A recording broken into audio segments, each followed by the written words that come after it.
Selamat pagi, siang, sore, atau malam, Pak Wasino. Kami dari kelas SIA akan mempresentasikan proyek UAS Appendix B1 dan B3. Sebelum kami mulai, kami akan memperkenalkan diri terlebih dahulu.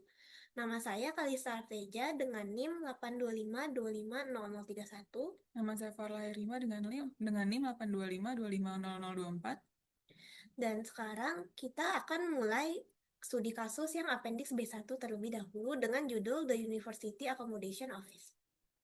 Jadi yang pertama kita ada identifikasi entitas dulu, yaitu ada student, advisor, programming, courses, next of kin, leases, invoice, house of residence, apartments, room, staff, inspection, address dan city.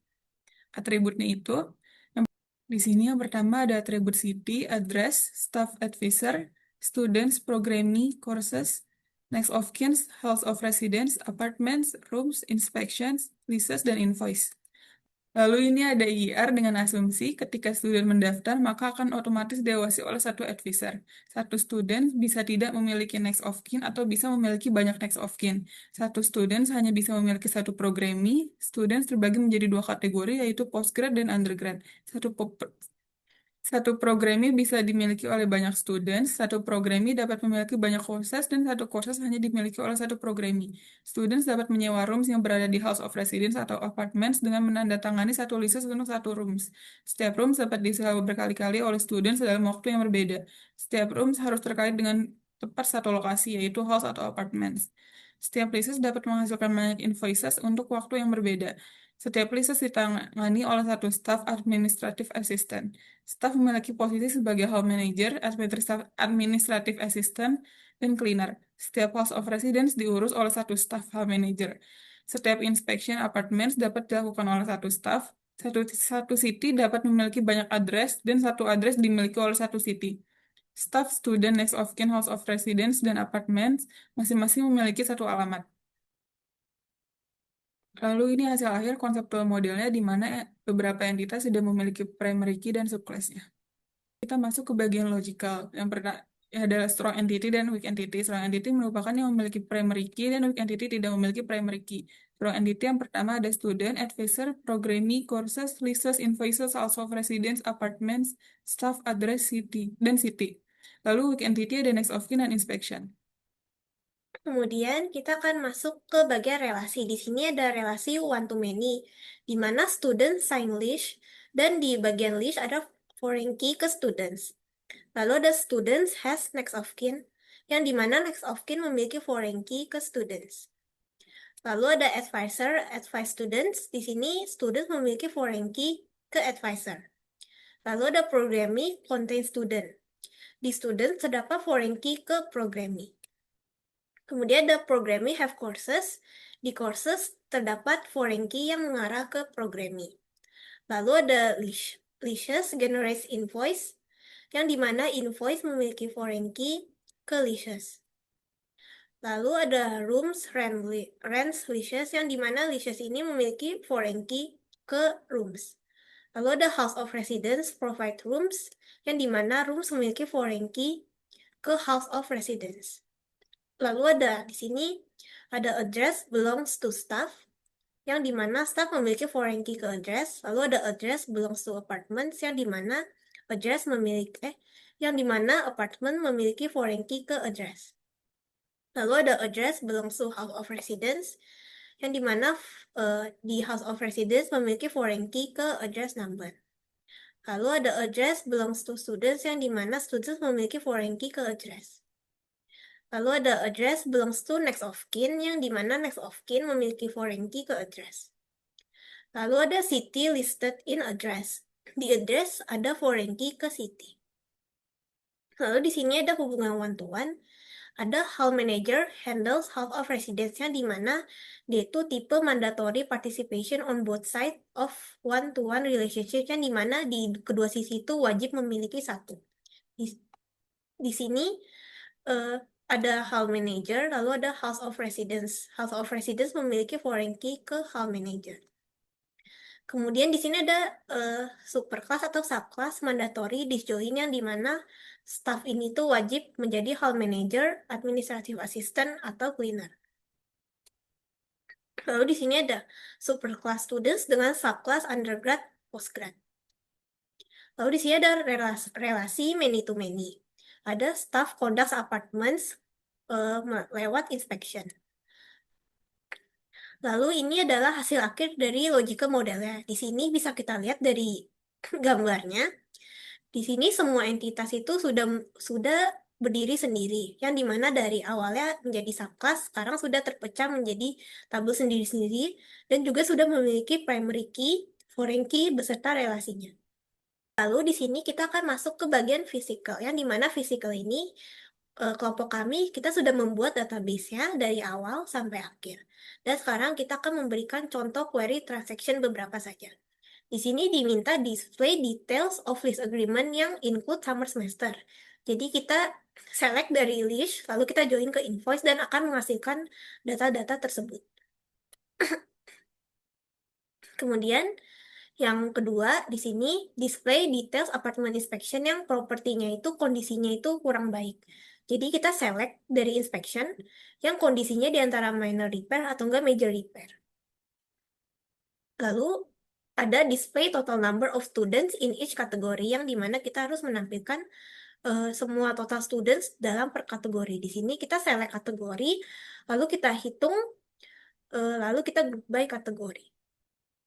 Selanjutnya kita masuk ke appendix B3, di mana studi kasusnya itu hospital. Yang pertama kita identifikasi entitas dulu, ada hospital city, hospital address, staff roles, hospital staff qualification, employment contract, work experience, ward staff allocation, clinic, local doctor, patient, NOK atau next of kin, schedule, patient appointment, base pharmaceutical supplies, surgical and non-supplies, suppliers, medication, dan requisition.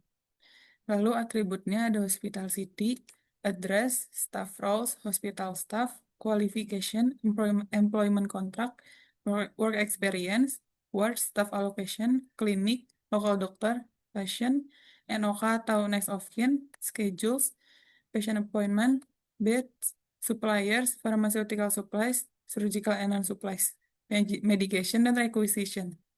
Lalu ini merupakan IR-nya dengan asumsi setiap hospital staff memiliki position staff roles masing-masing, medical director, personal officer, charge nurse, nurse consultant, auxiliaries, dan doctors. Position akan menentukan gaji, current salary, dan salary scale hospital staff. Setiap hospital staff wajib mempunyai satu atau banyak qualification. Hospital staff bisa tidak memiliki work experience jika belum ada pengalaman kerja.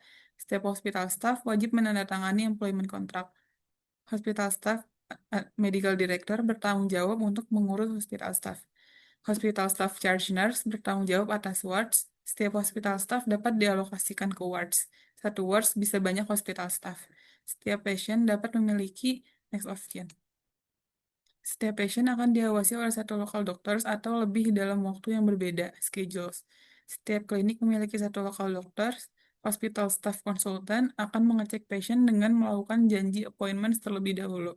Hasil dari appointments akan menentukan apakah pasien adalah inpatient atau outpatients. Inpatients akan dialokasikan ke base di wards untuk dirawat. Setiap inpatient bisa memperoleh medications untuk mendapatkan obat pharmaceutical supplies. Wards dapat membuat requisition ke rumah sakit untuk melakukan permintaan supply barang berupa pharmaceutical supplies atau surgical and non-supplies. Suppliers dapat memberikan barang supply berupa pharmaceutical supplies atau surgical and non-supplies. Setiap barang supply pharmaceutical supplies dan surgical and non-supplies disediakan oleh supplier. Satu hospital city dapat memiliki banyak hospital address dan satu hospital address dimiliki oleh satu hospital city. Setiap staff, patient, NOK atau next of kin, local doctor, dan suppliers masing-masing memiliki satu alamat hospital address. Ini merupakan konseptual model di mana beberapa entitas sudah memiliki primary key beserta subclass dan superclassnya. Selanjutnya kita akan masuk ke logical design yang di mana isinya ada strong entity dan weak entity. Strong entity merupakan entitas yang memiliki primary key, sedangkan weak entity merupakan entitas yang tidak memiliki primary key. Yang pertama ada strong entity dulu, isinya ada hospital city, address, staff roles, hospital staff, wards, local doctors, patients, beds, suppliers, pharmaceutical supplies, surgical and supplies, requisition. Lalu weak entity berupa Lalu weak entity yaitu qualifications, employment contract, work experience, staff allocation, NOK atau next of kin, schedules, patient appointments, medications. Lalu kita akan masuk ke relasi. Di sini ada relasi one to many, ada hospital staff holds qualifications, yang dimana di qualification terdapat foreign key ke hospital staff. Lalu ada hospital staff gains work experience, di work experience terdapat foreign key yang mengarah ke hospital staff. Lalu ada wards makes requisition, di sini di requisition terdapat foreign key yang mengarah ke wards. Dan ada wards includes beds, yang dimana di beds ini ada foreign key yang mengarah ke wards. Kemudian ada staff roles have hospital staff. Di sini hospital staff memiliki foreign key ke staff roles. Lalu ada hospital city contains hospital address, yang dimana di hospital address terdapat foreign key dari hospital city.